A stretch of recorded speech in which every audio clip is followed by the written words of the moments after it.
आज हम भारतीय संविधान के अंतर्गत आपातकालीन उपबंधों का सामान्य परिचय हासिल करेंगे। भारतीय संविधान साधारण स्थितियों में संघात्मक सिद्धांतों का अनुसरण करता है, अर्थात केंद्र और संबंधित राज्यों की शक्तियां अपने अपने क्षेत्रों में बटी होती हैं, जो संविधान में दी गई अनुसूचियां होती है उनके अनुसार, और केंद्र और राज्य अपने अपने क्षेत्राधिकार के अंतर्गत कानून बनाते हैं और उन कानूनों का पालन करवाते हैं, और साथ ही साथ परिस्थितियों के अनुसार जो संघात्मक राज्य है वो एकात्मक राज्य में भी परिवर्तित हो जाता है।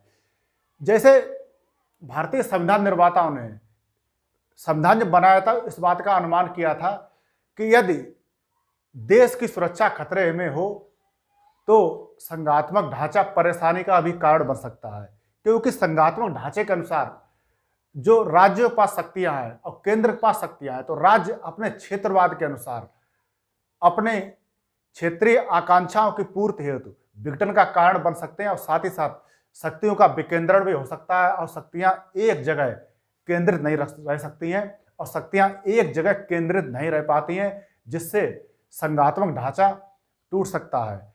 अतः इस स्थिति से निपटने के लिए भारतीय संविधान में आपात उपबंधों को रखा गया है, और ये आपात उपबंध अनुच्छेद 352 से 360 तक वर्णित है या उसमें सम्मिलित किए गए हैं। और आपात उपबंध या आपात के प्रकार तीन है, या तीन प्रकार के आपात हैं। सबसे पहले आता है अनुच्छेद 352।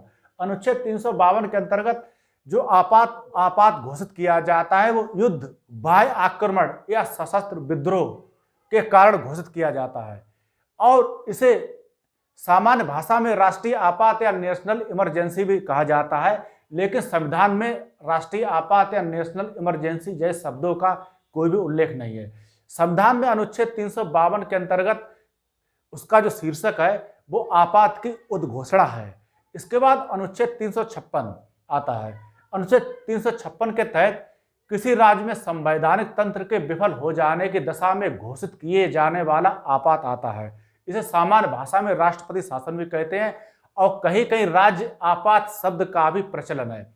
लेकिन संविधान में अनुच्छेद 356 में आपात या आपातकाल जैसे किसी शब्द का प्रयोग नहीं किया गया है। इसके बाद आता है अनुच्छेद 360।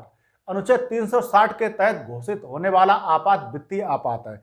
इसका संबंध भारत या उसके किसी भाग में वित्तीय स्थायित्व या फाइनेंशियल स्टेबिलिटी या साख या क्रेडिट के संकट में पहुंचने से है, और संविधान में इसे वित्तीय आपात कहा जाता है। भारत में 360 के तहत वित्तीय आपात कभी भी नहीं लगाया गया है, जबकि अनुच्छेद 356 के तहत विभिन्न राज्यों में ये आपात लगाया गया है, राज्य आपात लगाया गया है। लेकिन और अनुच्छेद 352 के तहत भी नेशनल इमरजेंसी या राष्ट्रीय आपात 3 बार लगाया जा चुका है, लेकिन अनुच्छेद 360 के अंतर्गत वित्तीय आपात भारत में आज तक नहीं लगाया गया है। तो ये तो हुआ आपातकालीन उपबंधों का सामान्य परिचय।